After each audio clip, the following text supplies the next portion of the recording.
Hello, YouTube land. This is Brenton Son coming to you from Lexington, Kentucky, the Bluegrass State. Today I have a special treat, and this may turn into a series if this guy is willing, but we have a guest. His name is John, and he lives in Kentucky, and he lives fairly close to me, and he's had some encounters on some property that his family owns that is here in Kentucky. And I may be paying him a visit because it wouldn't take me but about 30 minutes to get to where he lives right now. So in the future, if this guy is willing, we may have some pretty cool stuff coming up and investigations and stuff like that this summer, maybe or spring. But anyway, he has some Bigfoot stories, Dogman stories, and I think you all will really enjoy this. So, I guess from this point, we're just going to go on ahead to John and not listen to me gab forever. If anyone has some encounters or some stories, you can email me at brentonson@gmail.com, and I'll put that email in the description or in the video also, or both. But anyway, let's talk to John about his encounters and what have you. Hello, John. How you doing? I'm doing good, Brenton. How about you? I'm doing fantastic, man. I had no idea that you lived so close, and you have been watching the videos for a long time.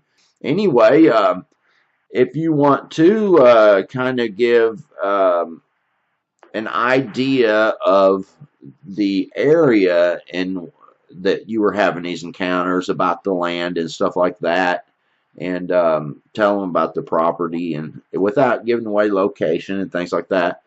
And then we'll go from there and talk about your stories. Okay. The farm I lived on was about, I'd say around 12 or 13 acres here in Kentucky, and about half of that, or over a little half, was woods, and straight across the blacktop we had more woods right across, and behind that another road and more woods behind that. So we had quite a few woods, and Right. I'm just from Kentucky, and that's where I've always been, probably always will be. Right. It really is a beautiful state, and we have so much mountain, hills, and water. We have some of the best lakes, and it's really squatchy kind of woods around here, don't you think? Oh yeah, I've got family that lives way up north, up toward Lee County, and they've all heard stuff and seen stuff, and they said that it's just a massive area that you can explore. Right. Yeah, I can't imagine what the settlers must have thought when they first came on Kentucky, because if you drive up the interstate and you see where they blast through those hills and what all they had to go through to put the interstates through, and the huge hills and just valleys and hills and such thick woods without the roads. Sometimes when I look across through the areas that don't have any roads, and think about what it must have been like to try to go across this area without roads. It's just a phenomenal task to get to. 10 miles would be an all-day chore. Yeah, people don't realize how massive Kentucky really is, but it's, from where I'm at, it took, when me and my family took a vacation, it took us about a day and a half maybe to get to Tennessee from here. I mean, it's pretty good size. Yeah, yeah. Especially long ways. If you go from east to west, it would take a good while to get across the state. And the land is very treacherous. There's a lot of places where Bigfoot or Dogman could hide and not even ever encounter a human being. And oh yeah, easily. Yeah. Well, if you would, let's kind of share with us some Bigfoot, Dogman encounters, however you want to start it, some of the family experiences, and then we'll get to your encounters and stuff a little later if you want. Oh, that sounds good to me. All right. Well, let's see, the first one, my uncle, he was probably in his 20s, and he's in his upper 40s now. And where they lived when he was younger, there was a lot more woods than where I lived. And he was the kind, him and his friends would get out and go hit the woods and explore. And they were the kind of people that knew every single inch of the woods. You could blindfold them and they could take you right to their favorite spots. I mean, they were real familiar with it. And one day my uncle's going through there by himself, of course, and he says he got that feeling like he needs to be alert. And he said, you know, when you get that feeling, anybody that's ever been in the woods knows that there's a darn good reason for it. He said, so he started looking around and walking more carefully, and there was a creek that run through the woods right where he was, and he got to looking, and he seen something sitting on a log. And he said, I thought it was a bear. He said, even though we don't really have that many in that part, he said, an occasional one will wander through and be nosy. He said, so I was hiding behind a tree and said, oh, cool, my first bear. He said, well, I got to looking, and I noticed this thing had fingertips, and it was sitting looking at water like it was thinking. He said, so I just stood there for a while. He said, I can't tell you how long because there's no telling how long. It could have been 5 minutes. It could have been an hour. He said, but I was sitting there watching it. He said, it was just sitting there. Said it never acted like it seen me or knew I was there or nothing. Said after a while, it just kind of stood up and went walking across the water and just vanished. Wow. So it was sitting there looking like it was thinking on this log? Yeah. Well, that's interesting, isn't it? He said it had one of them real puzzled looks on its face like, what should I do or what can I do to have some fun or something like that. Wow.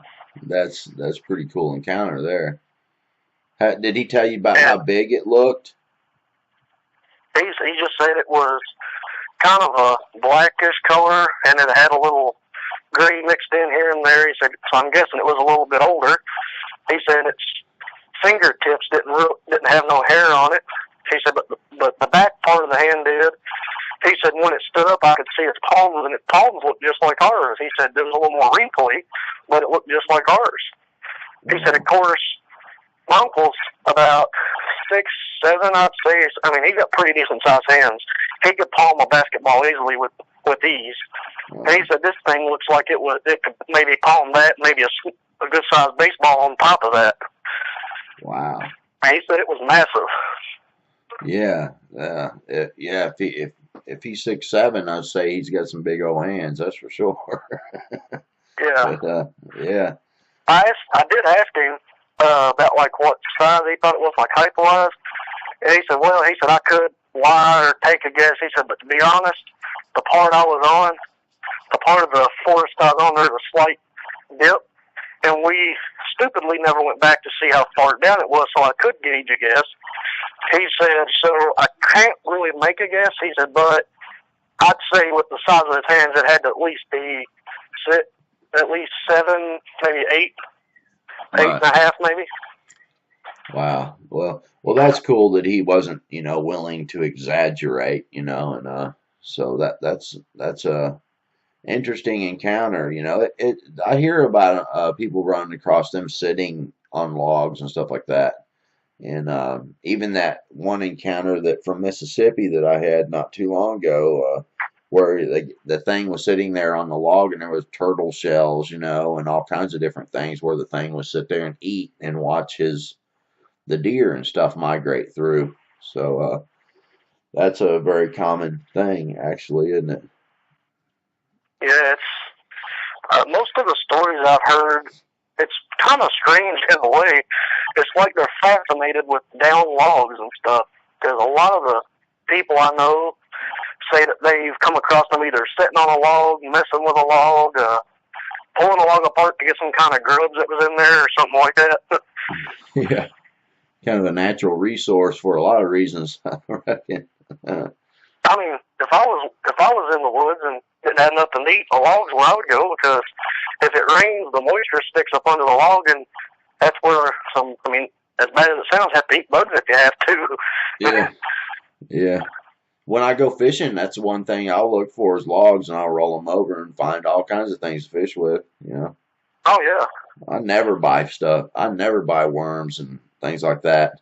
Well, occasionally I would, you know, if I didn't feel like scrounging for them, but typically I find my own bait when I go camping and fishing. All right, man. It's free. Yeah. Well, tell us another good one. All right. Let's see.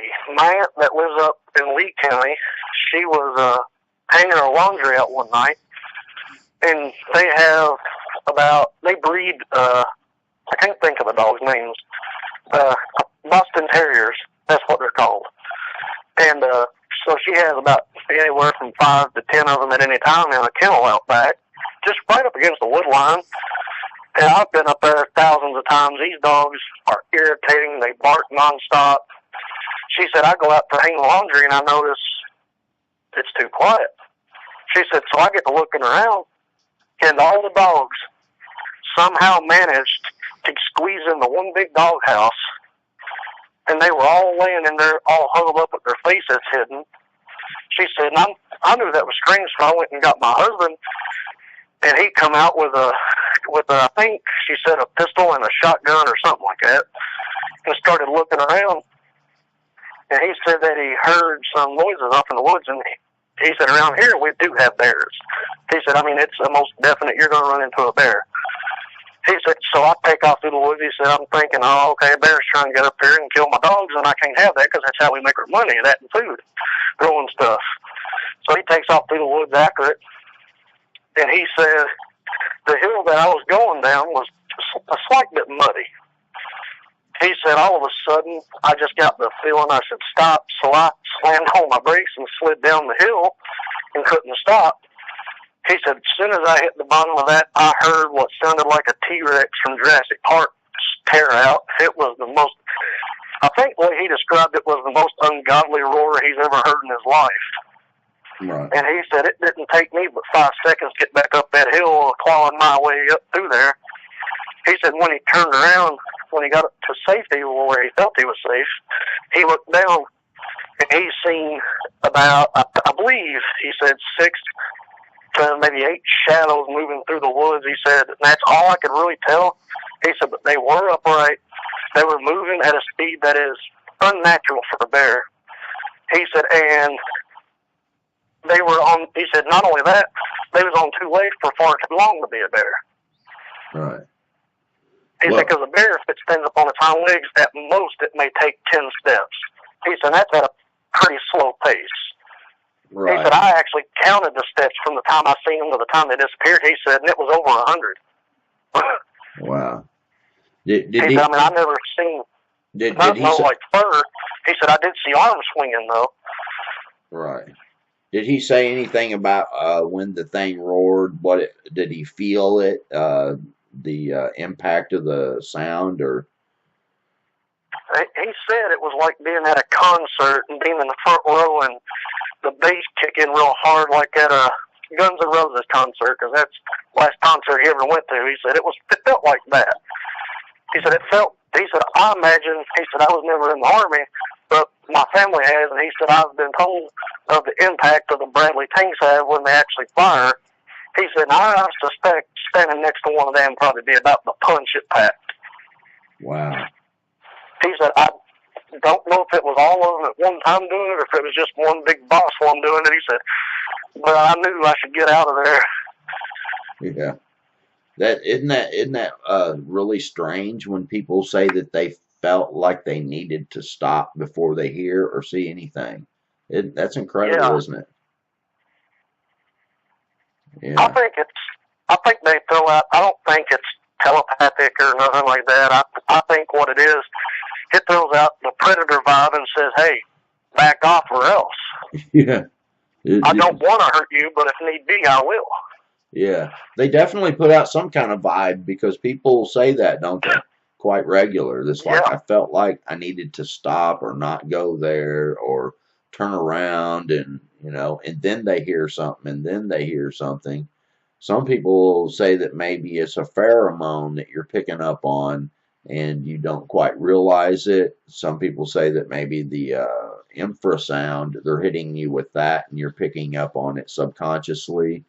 Um, but then, some people think it's a spiritual thing. Who knows? But all I know is that people, they say that they felt something watching them, or felt some kind of weird vibe that they needed to turn around, that there was some danger.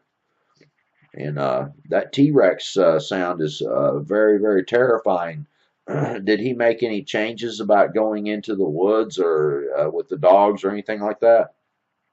No, the only thing they really did was I believe it was after that. It may have been just coincidence that he did it, but he don't do much by coincidence. He's the kind of person, he has a good reason for doing it and don't ask no questions about it. But he did move the dogs to the front and off to the side a little bit and away from the woods. Right. Yeah. For some reason, these Sasquatch, they have a weird thing going on with the dogs. I don't know if you heard that story that I had on recently that I read about the dogs being found basically dead and crammed underneath the buildings all over the neighborhood out there in the country, and they weren't any of the neighbors' dogs. They didn't know where these dogs came from, but there were several farms there that had dogs basically were killed and shoved underneath their buildings. Yeah, I've heard quite a few stories on shows that said that they had some rather unusual experiences with dogs, and I think I heard one on a radio station. A woman said that she found there was a woman or a man, I can't remember. I've heard so many stories, but she said that she found her almost 400-pound Rottweiler hiding up under the porch like a baby. Yeah. Yeah. She said that dog, it would stand up to a bear. Right. Yeah. Yeah. Yeah. And you remember that guy from Texas that was on. The Bigfoot basically snagged his dog up and threw him through the window into the house. And and then of course the encounter there where the Bigfoot tore the head off the dog and was put in buildings. So dogs don't fare really well with the Sasquatch sometimes. So I think that's why the dogs pick up on that vibe, and all of them got in that dog house. So yeah, that was a pretty good encounter there, man. It really fits the whole Bigfoot. All the little details that you typically hear. So that one was in Kentucky also, right? Yeah, all of the encounters I have is in Kentucky. Okay. Right. Another thing that he mentioned about that encounter, about where he was stopped in the woods, he said that he knows for a fact that there is no people going to trespass up in there, because there is, not my family in particular, but there are some people that still do moonshining. He said, you don't go through somebody's private property, because you never know who's doing it and who's not. He said, everybody here knows better. Yeah, but moonshiners or bears or nothing like that make a Jurassic Park roar. People know that's. I've heard a roar like that before, and I'm telling you, I thought I was going to die. It is very, very terrifying. It's more terrifying than I can even explain. But I did not even want to see what made that roar. I really thought I was going to die, for real. It was incredibly scary. It's one of them situations where you think you're going to die, and you say, well, even if there's a possibility if I see it, I'm going to have a heart attack, so I'm going to die either way it goes. That's exactly what I thought, too. I said, if I look at what made this roar, I don't know if it's the same kind of roar he heard or not, but I thought I don't want to see what made that roar, because if you do look at it, you would surely die. And I'm not kidding you. That's what I thought. It was a different kind of encounter, too. But it was a roar that seems to be similar to what people talk about with the Sasquatch. It must be just a huge vocal I remember seeing that story on your channel. Yes. And so if it's anything like that, I can relate, because that was so terrifying. I moved that day. I did. Yeah. About an hour later, I was moved out. I'm not kidding. After I did see that video and hear the way that you described it, Yeah. I did end up going up not that long after that and seeing him. And I told him the way you described it, and he said, you know what?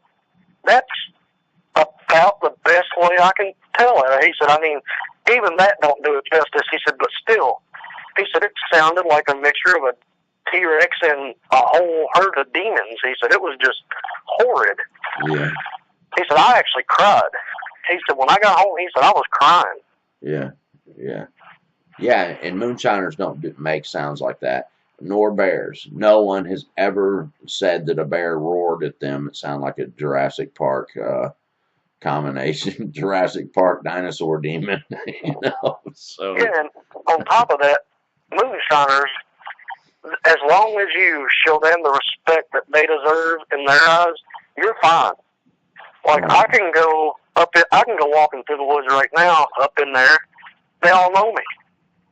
They'd look at me and say, "Hey, man, you shouldn't be here, but have fun, explore. Let me know when you leave." That's what they do. Yeah, yeah, and make sure nobody follows you. As long follows as you show them respect, they show you that respect back. That's just how it is. Right. Yeah. Well, that's a very interesting story for sure. And the dog thing, that's just you know, that's interesting too. That's for sure. All right, man. He said he can go out in the woods right about in that location, and he can find trees that's just been pushed over. He said you can tell the difference between a tornado destruction tree and just a tree being shoved. He said when you got about 7,000 to 8,000 trees in one circle, he said and only one tree in the center is touched. He goes, you know that's no tornado. Right. Yeah. Yeah, and a lot of times they're not even rotted. You know, they're still live trees and what have you. All right. Well, all right, man. You got some good stories so far. Let's keep going. Okay. See, my other uncle, he was, I believe he was about 15, and he's in his 60s now. He said he was walking through the woods, and well, I can tell where that's at because he don't care. Because I'm not gonna like specify a street name and farm and all that kind of thing. But he was in Lawrenceburg, there, Anderson County, and if you've ever been through there, you know how wooded it is. Yeah. He said he was going through there just exploring because he'd never been to Lawrenceburg before. Him and one of his friends was on their four-wheelers. He said, well, we get out through there. And, of course, me being me, I've never driven a four-wheeler in my life, and this genius decided to let me drive his. So, of course, I got it hung up on a rock somehow. He said, I still haven't figured out how that happened. He said, but I did it. He said, so my friend turns off his four-wheeler, and he told me to turn mine off, so I did. And we was trying to get it off, he said, and we just got that feeling that we wasn't alone. He said, and I was in the Army, and I would go out for days at a time, and he said, even with enemies firing all around you, I never got a creepy feeling like this one. He said, and I look at him, I say, dude, forget the four-wheeler, let's just get. And he said, man, I can't leave this four-wheeler right here. This is a very expensive piece of equipment. I need it. And he said, well, hey, I'll take this one, and you can take that one, but I'm getting out of here one way or another. He said, so I started to start it. He said, and I looked up the creek a little ways. He said, and I noticed that standing right in dead center, he said it was a very, very shallow creek. He said you could put your pinky finger in there and touch the ground. He said it was very, very shallow. He said, I looked up and noticed something humongous standing. He said, my first thought is, oh, okay, a bear, who cares? I'll scare it off. He said, so I picked up a rock and threw it at it.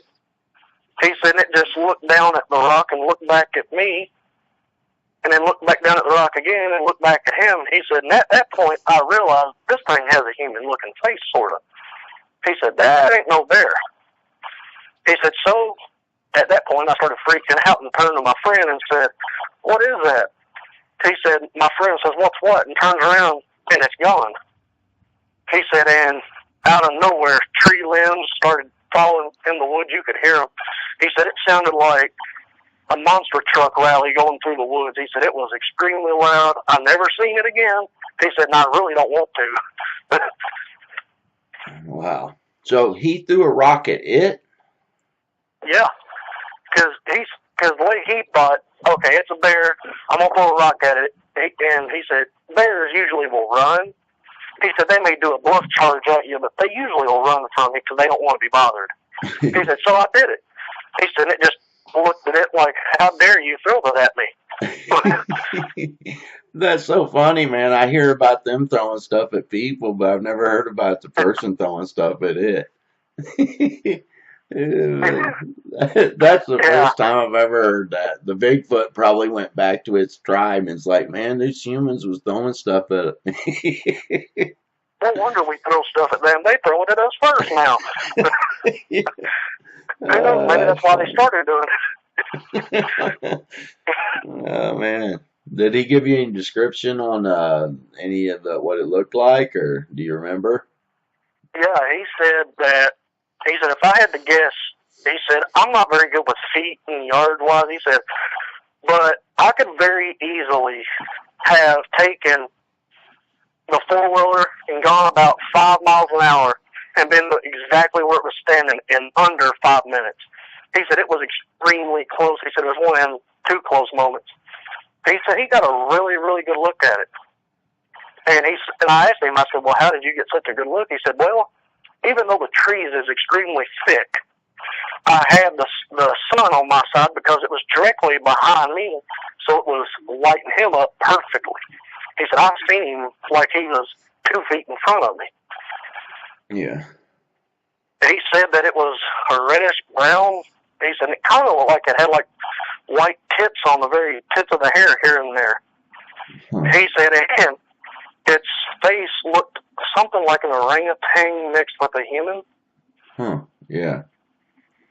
Yeah, that's And he said it had pretty long fingernails, and he said it's not claws, it was fingernails. Right. Yeah, that's kind of a common one for up there in Anderson County area. And Anderson County's got one of the highest reports of any county in this state of Kentucky, you know. Yeah. Yeah. And he was up there by Anderson County, wasn't he? Yeah, he was, let me see what part of, do you know where about Tyrone, Kentucky is? No. There in Anderson County? No, but I know where Anderson County is, so I'm It's just off 127. There's a car lot right there, and you turn right beside that. Yeah. Yeah. Well, that's a good area, man, for sure. And there's a lot of cases from that up in there. Yeah, I wouldn't really call them mountains. I'd call them baby mountains because they're not a hill. They're a little bigger, but they're not a mountain. They're too short. They're just in between. So I just call them baby mountains. Yeah. But there's a lot of them up through there. Right, and it makes it very hard for people to go very far off into the woods. It's just treacherous trying to get through there. So that's why it's one of the really squatchy areas, I think. And there's so many reports.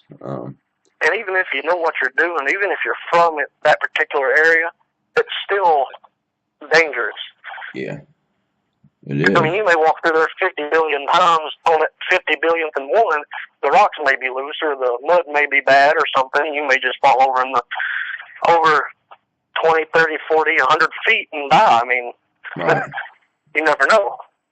Yeah, it's perfect area for them to hide. That's for sure. And that orangutan looking squatch is kind of prevalent up there. There must be a few breeding populations or something of them in that area. Cool encounter, man. You got some good stories.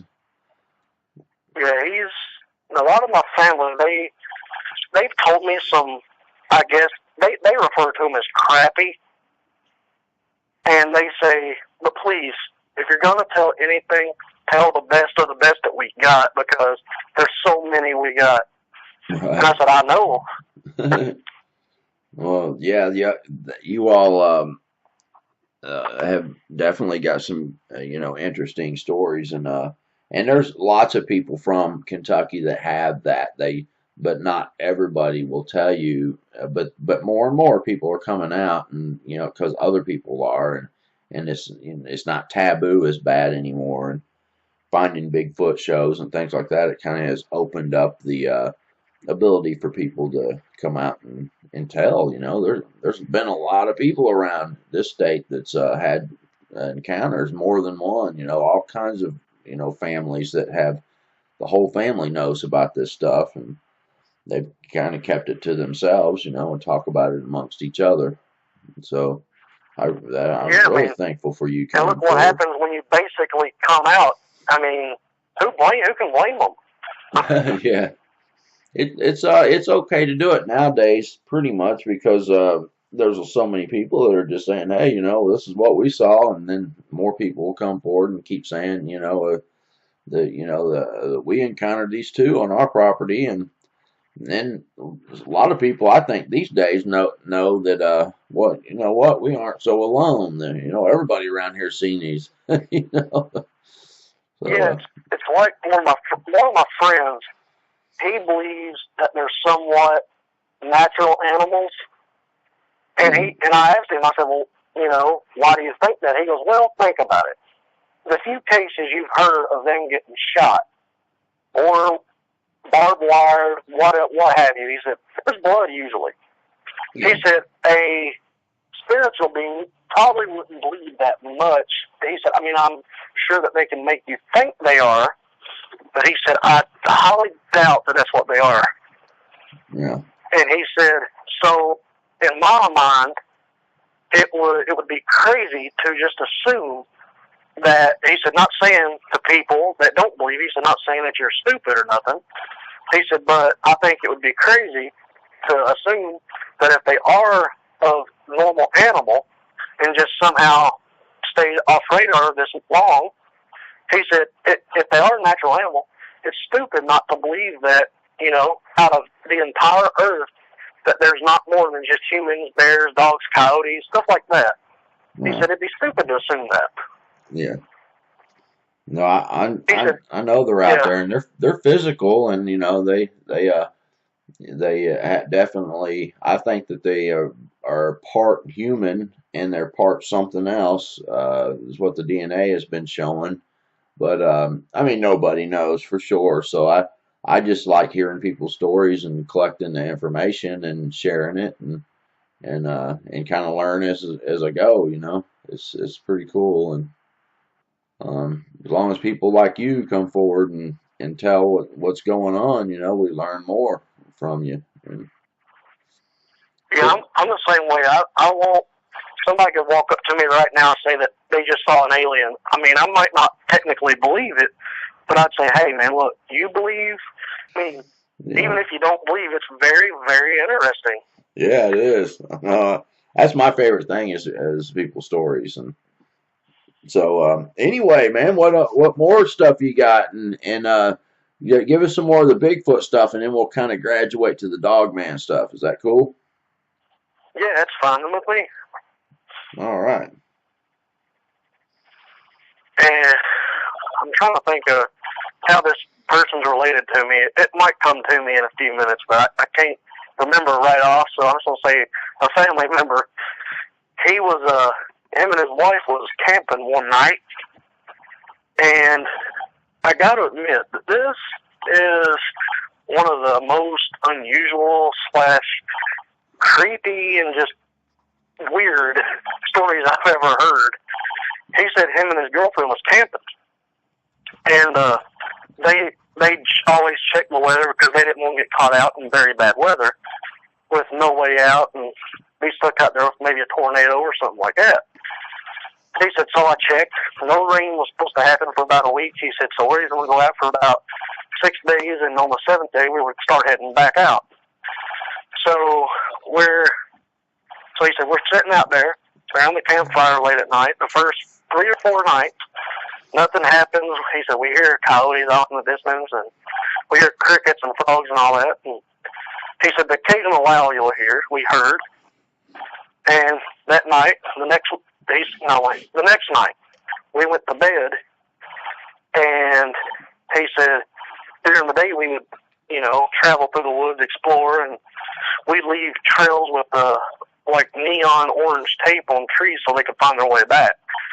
He said, so that night we got back, ate, went to bed, and I started hearing a weird noise on the roof of the tent, and he said, it sounded just like rain. He said, I start freaking out because it sounds like it's really coming down. He said, and I got to noticing the smell. It almost smelled like urine in a way. He said, so I got out of the tent. He said, and I got to looking. He said, and I smelled it. He said, it was. He said, something was peeing all over our tent. He said, and I heard off in the distance, he said, it was like a mixture of a roar with kind of a chuckle mixed in with it. Wow. He said, it was, and I said, well, was it like somebody maybe had like a extra loud speaker or something like that to make it loud and make it sound like a roar and they were laughing about it? He said, no, man, no, you don't understand. In this area, even if somebody had a recorder out there with a big loud megaphone attached to it somehow, he said, the location, he said, you would have seen them because you would have seen them moving.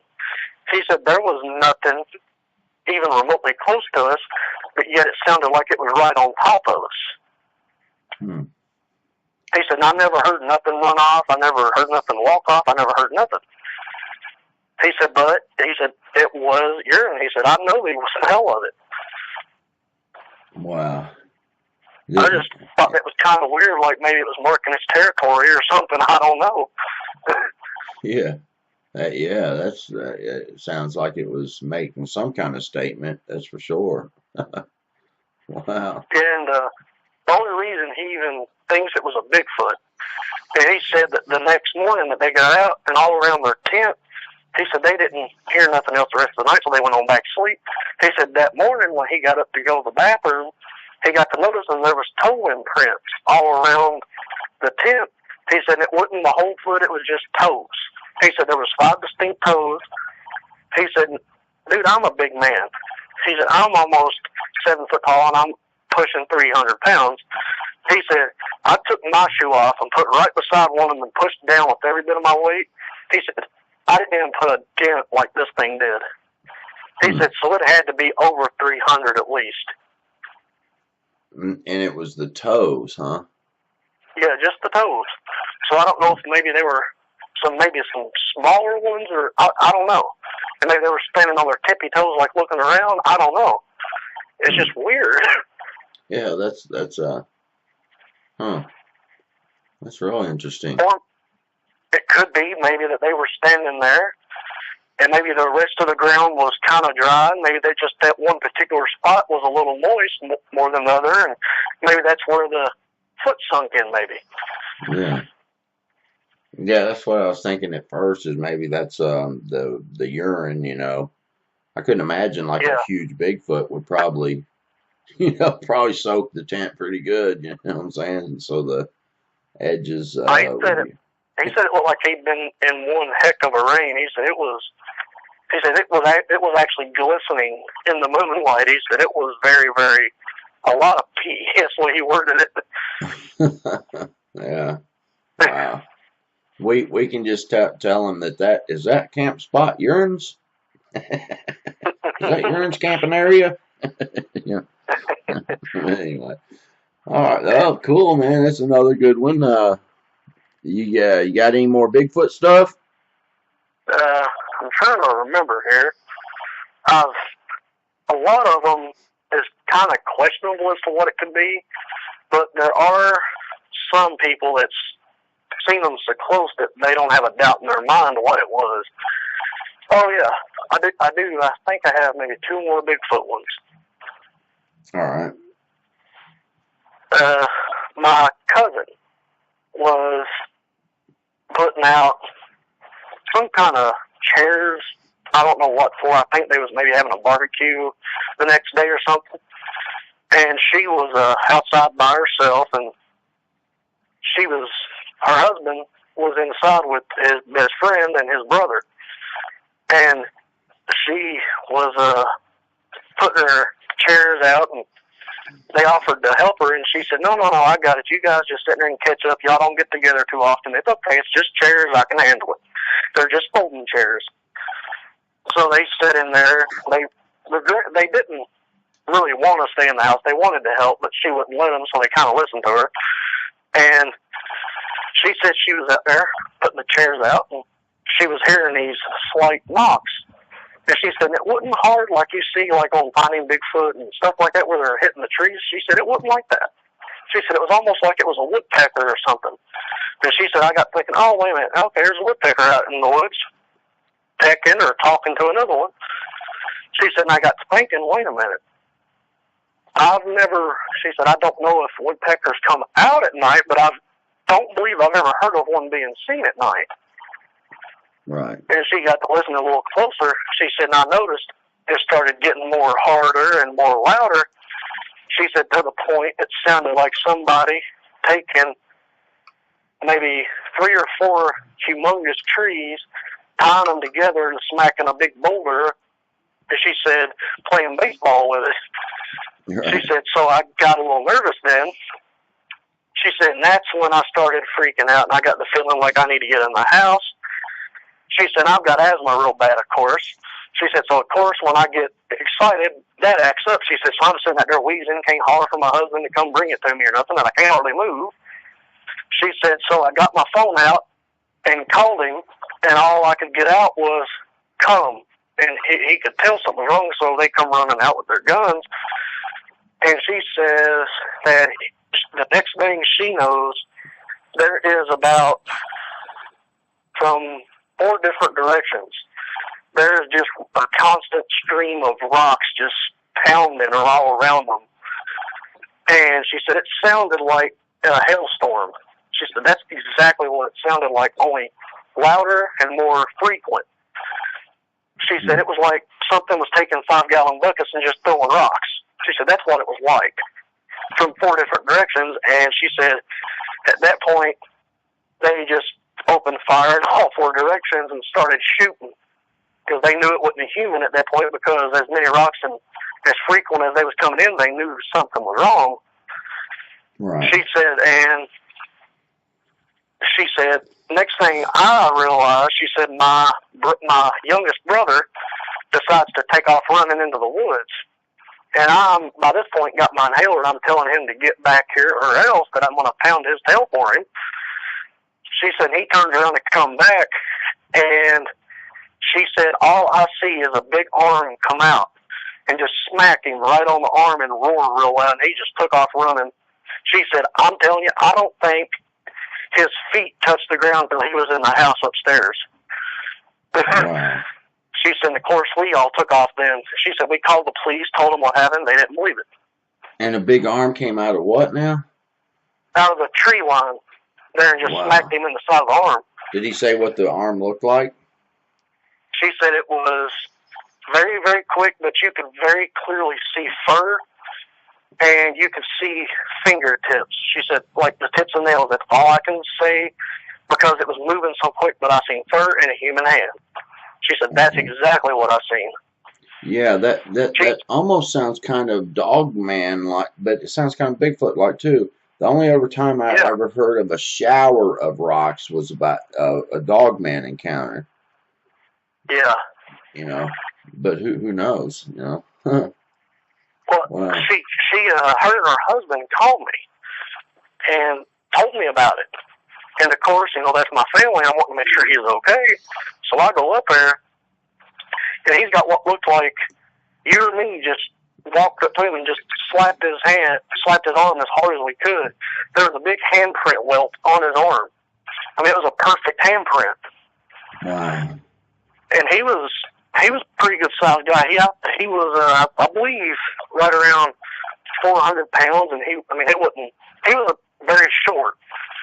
And it looked to me like the entire fingertip to fingertip reached all the way around his arm, like something just grabbed, actually. That's what it looked more like to me than a slap. Wow. It was just very weird looking. And she said, you know what, the cops don't believe me, so I'm going to take him down there and pull his shirt sleeve up and say, what in the heck did this then? She said, and of course I didn't, because then I figured they might try to turn it on us and all that kind of stuff, so we didn't want to get tied up with it, so we just let it go. Yeah, if they're not going to believe you, you better just let it go and deal with it yourself, I reckon. But, you know, it's good to go ahead and make the report and call, because they make a file of that, I think, you know. But, it pissed her boyfriend off pretty bad, and her husband actually went outside the next night and said, listen, I can't tell you what to do, but I will tell you this. You can live here. You can come up, investigate us. Don't you ever put your hands on nobody else again around here. And he said, I don't know. He said, it just made me feel better. It made my woman feel better. So I did what I had to do out there. He said, even though in the back of my mind I'm saying, yeah, right, it ain't going to help. He said, but I told him, I said, as long as we don't see you, we will respect you. We will not come in your area. You stay out of ours, and we can live together. We can live with respect. He said, every once in a while you'll hear a tree knock off in the distance. He said, we've never been bothered by whatever it was again. Cool. Yeah. I said, well, if that is what that was, I said, that shows you that they understand and that they maybe have some compassion somewhat, maybe. Yeah. Yeah, I believe they understand. That's for sure. Yeah, I know a few cases where they seem to understand the language. Well, that was a good one. What's your other one? And make sure you tell the your encounter that you were talking about that you had with your cousin or something. Yeah, I will. Okay. Because that's actually a Dogman one. Oh, okay. Well, tell the other Bigfoot one, and we'll get to the Dogman stuff. All right. This one is actually a really, really close friend who actually committed suicide not that long ago. So, you know, I'm not going to give his name or nothing. I'm just going to call him Adam. And me and him's out at his house. And in that particular part of Kentucky where we were, which I told you previously where I lived around, and in that particular part, we was me, him, and my best friend was really the only ones that lived too close together. Everybody else was spread out pretty well. And I go over to his house, and the way his farm was set up, his dad was older, and he built his dad a house on the back side of his farm. So there was, I say they had about 20 acres maybe, and they each had about 10 apiece. And it was, the fence was up around both and all that, with a gate in between so they could get back and forth. So me and him sitting there one night on the back porch just talking, having fun, you know, catching up. And his dad calls, and he said, well, that's unusual. My dad's usually in bed by now. What's going on? So he answers the phone and puts it on speaker, and he goes, his dad says, that is not funny, Adam, you little jerk. Why did you do that? And he goes, Dad, why did I do what? And he goes, why did you come up, knock on my door real hard, and take off running? And he goes, Dad, I've not moved for about 2 hours. I'm sitting out here with my friend John on the back porch. And his dad said, I'm sorry. I mean, I'm not trying to be rude, but you were just here. I know you were. I heard you knock. And he said, Dad, look out the kitchen window. So we seen movement. I mean, at that distance, it's not easy to see movement. I mean, we could see the light kind of vanished a little bit in the kitchen. So he got up and held up one of them real bright mag flashlights, which if nobody knows what that is, that's the kind of like police use.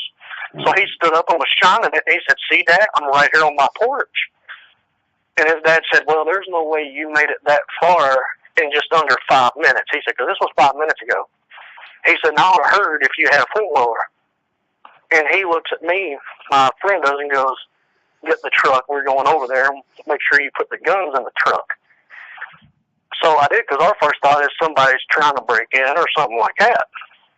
So we get down there, And his dad apparently didn't open the door and see what the front door looked like, because we went to the front door instead of the back. And we told him, we yelled and said, stay in the house. And we got to looking, and there was a great big wood chunk, just like somebody just hit it, and it split, and they tore it out. I mean, it was a pretty good-sized piece. It was almost the entire upper part of the door, and there was little bits of fur on it. And we got to looking, and I'm like, okay, somebody, I said, I've got this figured out. I know what it is. And he said, what? I said, somebody's come up here with a baseball bat, being ridiculous, hit the door, and that's it. He goes, well, how do you explain the little bit of hair? I said, well, maybe he had a furry glove on, you know, like some of the ladies wear. I said, maybe he had that on. And he said, okay, I can buy it. He said, but that would have to be a pretty big man to do that. I said, well, there is some big people in the world. I mean, look at some of the guys in the world. And so we was okay believing it. Of course, in the back of my mind, I'm thinking, yeah, right, I doubt it. I was just trying to make him feel better. Right. And we started off the porch, and they had like a little lattice thing at the top of the porch around the brim of it. And it was about 8 feet off the ground, and we got, as we're walking under it, I just kind of happened to look up, and there's a big piece of it gone, like something maybe hit its head there. And I'm like, look up. And he got to looking, and there was, on the front part when you first stepped on the porch, there was like a dent, like something hit its head there, and maybe made it mad. It might have broke that little piece off or something. Maybe that's what upset it. And I'm like, at that point, I'm like, yeah, this wasn't a human, dude. And he said, I hate to say it, but I agree with you. Yeah, wow. And how tall was it, the thing that had the dent? It was right around 8.5 foot, maybe 9, but I'm pretty sure it was about 8.5. Wow. You know, I heard someone say the other day that a lot of times when people hear things and stuff in the woods, they'll go to looking, and they're, you know, because they sometimes even when they go squatching and stuff, but they look basically across at like human level. And if they would just like pick their gaze up a little bit and look at the 8, 9, 10 foot, you know, range, they would see, a lot of times they would spot something because they're looking too low, you know. So very interesting, for sure. So you think it was knocking and running off, and it smacked his head on the coming up on the porch, huh? Yeah, my thought is maybe, because, I mean, from stories we hear, I mean, they got to have a little fun, and, I mean, who really knows what's fun to them? That could have maybe been some baby ones coming up and running up and knocking on the door, you know, and just having a little fun, like, you know, like teenagers will do. Right. It could have been something like that, and the big ones see it and say, well, heck, that looks like fun. I might go try it. Only problem is he was a little bit bigger than the other ones was, and he didn't expect to hit his head, and it's made him mad, so he's probably took it out on the door. Yeah, they seem to mess with houses a lot, really, you know, I mean, lots of cases where they smack the side of the house, or they try to get people to look out so that they can look at them. I really, you know, believe that they sometimes mess with the houses to try to get you to come out and look, so that they can, you know, look at and see you, just kind of like we would go out looking to see them. They know where we are, and, you know, sometimes they're even on the roof, you know, making noise, tapping on windows. And I mean, if they knock on the door, they're trying to get you to come to that door, and they don't typically hurt the people, so they're wanting to look at you, I guess, you know. Maybe show the little ones, you know, that's human, you know, or something. I don't know. Maybe that's what it was. Maybe it was the big one the whole time saying, if you see this thing, this is what we want to avoid because they're maybe dangerous. Yeah. You know, I mean, maybe they think we're dangerous. Maybe they're scared, maybe. I mean, I don't know. Yeah. Or maybe they, like you said, maybe toying with us. Yeah. But they're caught looking in windows all the time, and caught on, up on the roof some too. Especially the Dogman. That's Oh yeah. that's very common. All right, man. Well, that's some fascinating Bigfoot stuff there. Can you tell us about your Bigfoot encounter? Or no, yours Well, was a Dogman encounter. oh, okay. Yeah, I can. Yeah. Okay, let's We. move on to your Dogman stuff from here, and we'll see how long this goes. I might end up cutting this into a two-part thing and be Bigfoot and then a Dogman stuff, depending on how much Dogman stories you have. And Well, I mean, I know you can edit stuff out and stuff like that. I meant to tell you this before we got on, but I will have to be leaving at about 10 because I live with my mom and I help take care of my handicapped brother. Okay. And she needs help getting him to bed and stuff, so I'll have to go at 10. Okay, cool. All right, it's 9:21 right now, or 9:16 now. So, all right, well, let's just go with the Dogman stuff from here, and we'll play it by ear as we go. Is that cool? Yeah, that's cool with me. All right. All right, so me and my friend Adam, again, we're walking down the road I live on, and it's one of those kind of roads. It's a back country road. You're lucky if you see maybe 2 cars in an hour. But, I mean, nobody travels it. Even with a boat dock not that far from us, nobody really traveled it. And me and him's walking back the road, and we always had this fascination with old abandoned houses and, just creepy stuff. Mm-hmm. And when he brought one of his best friends along with him, and his best friend, he was kind of a strange person. I found out later that he was a very, very, very hardcore Satanist. And so we're walking through the woods. I didn't notice at the time. And we find this old abandoned house, and he said, and my friend Adam, he goes, "Oh man, that's cool. Look at that house." So we go, of course, and walk into it, hoping, oh my God, please don't let some maybe person come through here that don't want nobody trespassing and maybe kill us or something. That wouldn't be fun. Yeah. And he said, "Oh, don't worry, man." He said, "I know the old guy that owns this property. He don't care. As long as you show his property respect, he don't care what you do on it." I said, "Oh, okay." So we're going through, and I get to noticing that there's all these upside down crosses and upside down pentagrams and stuff all over the wall, and I'm like, "Okay, I want to get out of here." And they just kind of laugh at me, and they're like, "Dude, it's just spray paint. That's all it is." And I'm like, I know it's spray paint, but it's just creepy. Right. So they, talk me into saying, "What are you, a chicken?"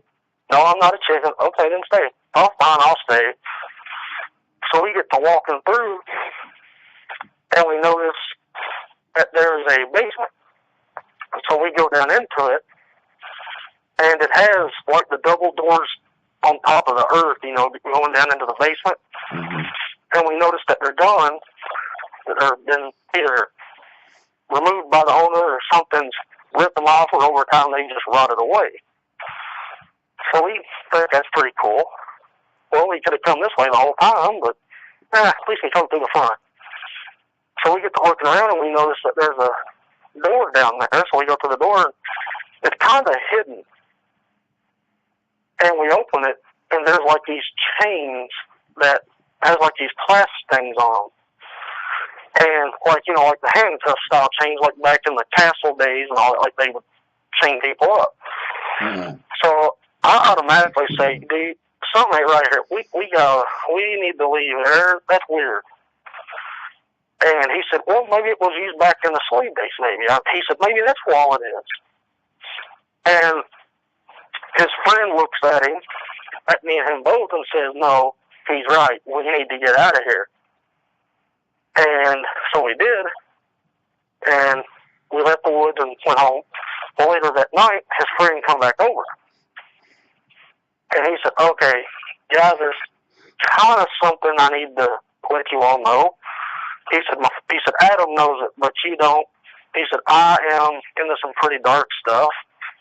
And that was the kind of place people like me go when we want to be alone and don't want to hurt people. And I'm like, okay. And he says, okay, I brought a chain with me. He says, I want somebody to chain me to a tree. And I'm like, dude, that's kidnapping. How am I trying to put you to a tree? And he goes, please just trust me. You have my word. I'm not going to tell nobody nothing. This is just you doing what I request. I promise it's nothing more.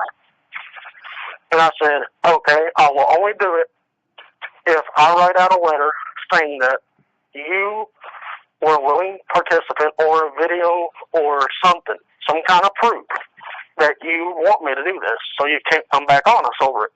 And he said, I'll do whatever it takes. So we had him sign a piece of paper, and I put it in my back pocket, and we chained him up. And he reaches into his back pocket, and he pulls out a knife, and he starts, I don't know exactly what he was putting on him, but he was spelling out just weird-looking stuff. And he just said, when I say the words, get out of here, do it. Just look back, just keep running, though. He said, just run. I'm like, okay. So we do this, and next thing I know, I'm hearing howling. And I look back at him, and there's... Did he already say get out of here, though? Yeah, he said get out of here. Yeah. Okay. Sorry, I forgot about that. This one, it don't really scare me, but it's just one of them things that you just can't believe, so you kind of forget as you go. Yeah. But yeah, he said get out of here, so we took off, looked back. There were 3 upright dogmen, for lack of a better description, standing there on each side of the 2 trees. And, oh yeah, we had one hand for each tree. And so they're all standing there, and I'm running, still looking. And I get to looking at him, and I noticed that his eyes start glowing, and I'm like, okay.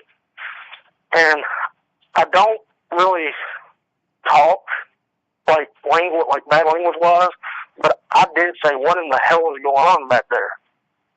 Yeah. And I look forward to make sure I'm not going to run into a tree or something like that, you know? Yeah. And I turn back around, and I see 4 of them standing there, and he's gone. And he's still chained up, and next thing I know, we're in my friend's house, hiding in the basement with shotguns and machetes and all kinds of stuff, just waiting. Wow. Well, apparently we fell asleep in the night, and we woke up to a knock on the door, and I'm thinking, okay, he somehow used something to get us to think we seen something, and this is going to be him with the cops or something, saying we chained him up. And my friend Adam, he goes, I don't think he'd do that. So we get to the door, and there he is. He's standing there completely fine. Still don't have his shirt, and there's three other guys standing there with him. And I just kind of looked at him. I said, what in the hell was that? And he goes, now, you know the kind of secret. He said, people, he said, now I'm not saying, he said, because I know about dogmen. He said, I'm not saying that every single dogman people see is indeed what that was. He said, because it's very, very possible there's things out there that's never been human, never will be. He said, all I can tell you is just us. Sometimes you can do things like that. Right. And I was thinking, okay, I'm never hanging out with you again, dude. Yeah, that'd be deal breaker on the hanging out. Now, I do have a story where a guy, when he was a kid, he saw this fellow. He had this black jar with a gold lid, and it had a ointment in it that looked like it was gray with hair in it, is what the kid said, or the guy said. But this guy was rubbing this all over himself, and it so happened later, when he was looking in this folklore stuff, that this black jar with the gold lid, in folklore, basically, the guy makes a deal with the devil, and the devil gives him this jar, but he cannot keep the jar, and you can change yourself into another type creature. And he said this guy basically changed into a dog man, and he says, I am not lying about this. This happened.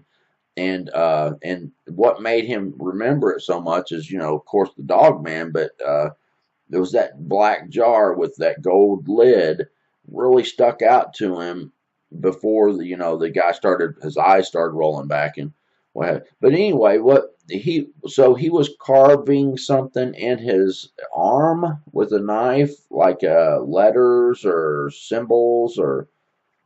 Yeah, it kind of almost resembled, like if you go to like a college campus, like the Greek lettering they had, it almost resembled that, but it was nowhere near that kind of lettering. It was just different. Like runes or something, or yeah, it was like maybe, since I'm guessing he was what he is, or what he said he was, I'm guessing it was some kind of lettering dating back to that. Right. I mean, I don't know.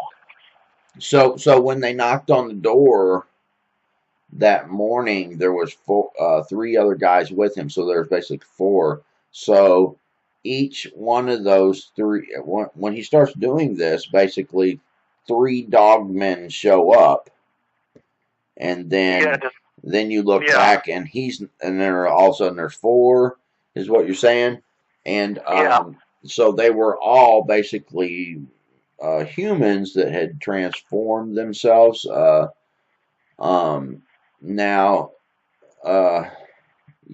That's.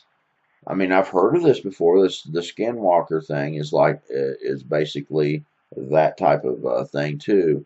So this is basically a demonic thing that he's doing, or satanic type thing. Do you think they're actually physically changing? Or are they some type of something that goes on that makes them appear to be? Or what do you think is going on there? I'm not exactly sure, but one thing I'd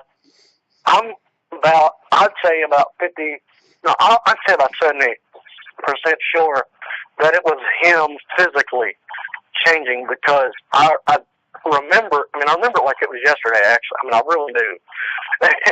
And I remember looking back and staring, I don't know why, but at their feet, at the 3 that was already dogmen standing there, and they was not moving at all. They were standing perfectly still. And I distinctly remember hearing snapping. So I don't know if that was like his bones, maybe. I don't know. Right. So well, I've heard that when dogmen kind of stand up or something, even cracking and popping like they were contorting. But what did their feet look like? Did they look like paws, or did they look like feet? It looked like the back end of a dog is exactly what it looked like. Like their legs, their hocks, their paws, the nails, everything. And it looked like a half human, half dog is what it looked like. Did they still have when he changed, did he have like his pants still on as in dog form, or? I believe he did. I really don't know. He was wearing shorts, and I was pretty much focusing on the feet to try to figure out what it was, and then their faces. Right. I'm pretty sure he still had his blue jean shorts on him. I'm pretty sure he did, but that I'm not 100% on. Right. And do you still have that letter? No, the old house that we lived in at the time, it ended up burning down, and I lost it. I wish I still had it. Right. Wow, dude, that's a pretty crazy encounter there, man. Yeah, I mean, I really wasn't scared. I was more aware and leery, I guess. I mean, looking back at it, it's kind of scary to me right now. I mean, I don't know if you can hear my voice shaking or not, but yeah, well, I mean, being your friend, it was more scary than like, what is that? It was more like, oh my God. Well, like, I mean, in a way, you know, that you knew what was going on. People that encounter dogmen in the woods and all of a sudden, boom, there it is. They have no idea what it, you know, is, or there's no explanation. You were given the explanation, and it was a friend of yours who's, you know, so I could see being maybe a little less scared, but it was still scary enough to go hide in the basement, you know, the unsurety. Yeah. Well, that's pretty wild, man. But you know, I've heard of it. I did talk to him just after I contacted you to make sure that I could tell that. He said, okay, this is my rules on telling it. Number one, don't say who we are. He said, number two, make sure that you never, ever tell anyone. He said, because I'm going to tell you the truth. He said, in the religion of Satanism, he said, not for everybody, he said, but for some people, if you tell secrets, he said, they won't kill you, but they can literally make your life to where you want to be dead. Right. He said, I don't want to go through that. Right. He said, because I've got a family now, he said, and I'm no longer in that. He said, I was actually baptized not that long ago. He said, and I go to church every chance I can. He said, because I don't want my children and my wife around that. Right. Yeah. I mean, the only way to leave that kind of stuff probably is to end up getting saved, or the demonic stuff would kill you. So, yeah. Anyway. Have you had any encounters with dogman, like in the woods, that wasn't related to that type of thing? Yeah, I really wasn't that close, but I was close enough where I could see the snout sticking out and the ears sticking up. But yeah, I've run into them. Let me see. My friend, me and my friend Adam, we met at his house sitting on the back porch again, and we just seen it basically walking across the field back behind of him. It was close enough to see it, but it wasn't close enough as to make out like specific, like hair color or stuff like that. Right. So you basically kind of seen the shape, the outline. And it was walking on all fours at first, then it stood up and started walking. Wow. So that was kind of just a glimpse kind of thing? Yeah, and that was fine with me. Yeah, I bet. Yeah, most people that encounter them, it's pretty bad. Of course, after seeing what I seen my friend's friend do, my first thought, oh, this is him trying to screw with us again. That's all it is.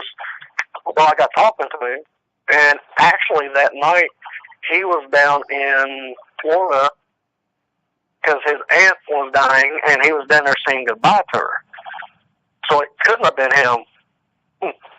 Right. Well. Huh.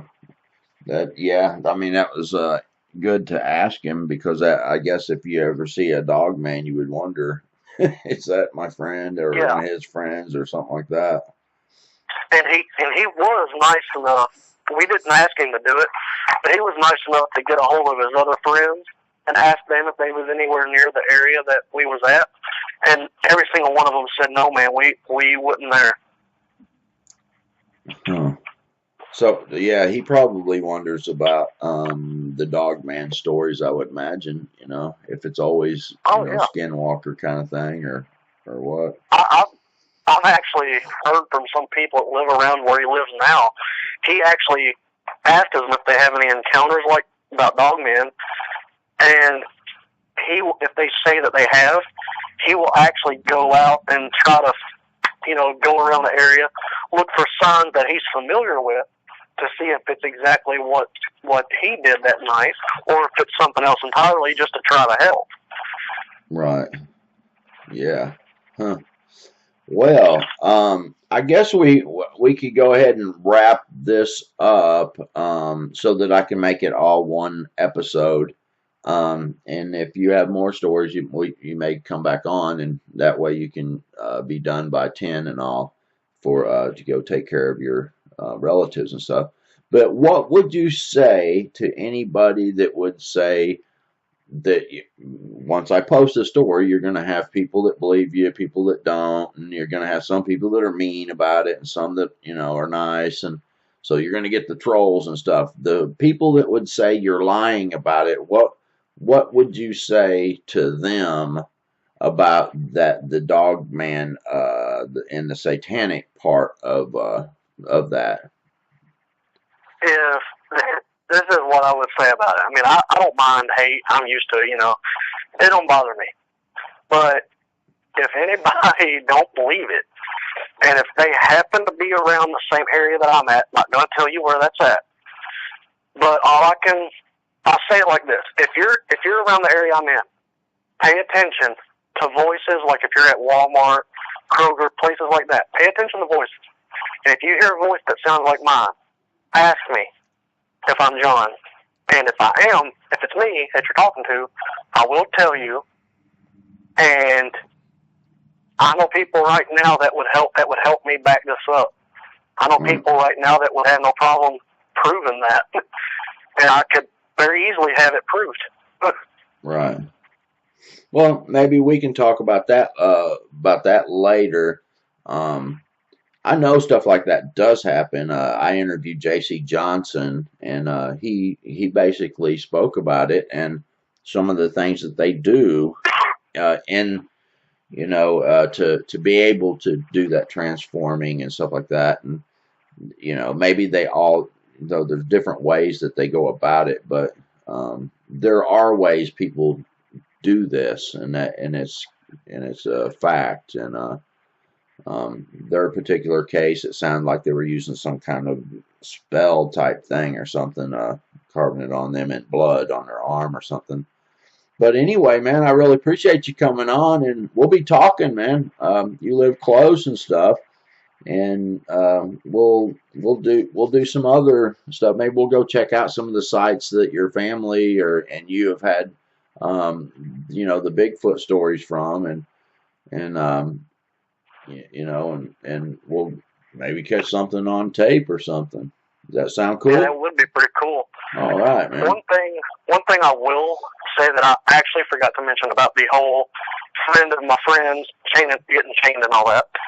When he was carving this stuff into his arm and his chest as well. The next morning when he came, there was absolutely no blood anywhere. I've always felt that kind of weird. And no scars, no nothing, huh? Well, I mean, he still had the lettering and the stuff on him, but nothing, like there was no evidence of any blood ever at any point coming out. So I don't know if he just didn't cut deep enough, but I mean, even if you don't cut deep enough, you're still going to have a little bit of blood at least. Yeah. And I didn't see any.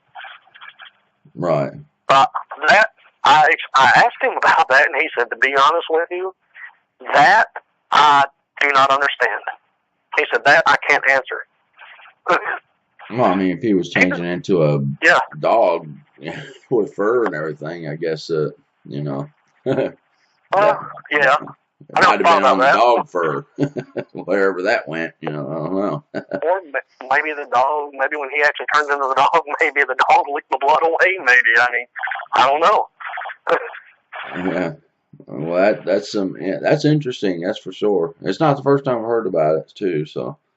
Anyway, I appreciate it, man. We'll be talking. I got your information and stuff, and you've got my information, and you live close, like I said, so we'll be talking, and maybe I'll come up there and we'll go see some of these sites or something, and you know, you can tell some more stories or what have you, and make another episode.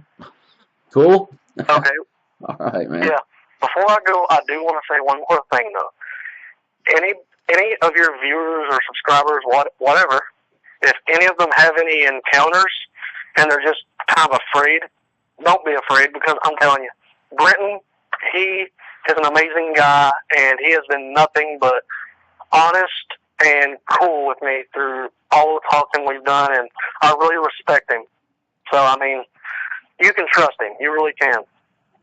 Well, I appreciate that, man. You know, Oh, you're welcome. I really am honored that people will trust me to share their stories, and I never edit stuff out and change anything anyone says, and if they have trauma from it, I try to help them get past it, and you know, and I'm appreciative. I really am. You know, I couldn't have a show if people didn't share. So well, we appreciate what you do too. I mean, I can't speak for everybody, but I'm sure the people who's talked to you and definitely agrees with what I said. I'm pretty sure they would. yeah. Well, thank you very much, John, and you've got all my contact info, man. You can call me anytime. All right. And okay. I'll be talking to you. I'll let you know when I get this episode edited and get ready to upload it, and we'll be talking some more. I'll try to get a piece of art done for it, but I don't. We'll see how that goes, and I will make a piece of art for it for the thumbnail at least, depending on how I do the rendering and what have you. But I really do appreciate it, John. We'll be talking some more, and for all you out there in YouTube land, thank you for watching, and I'll see you on the next video. God bless, and bye-bye.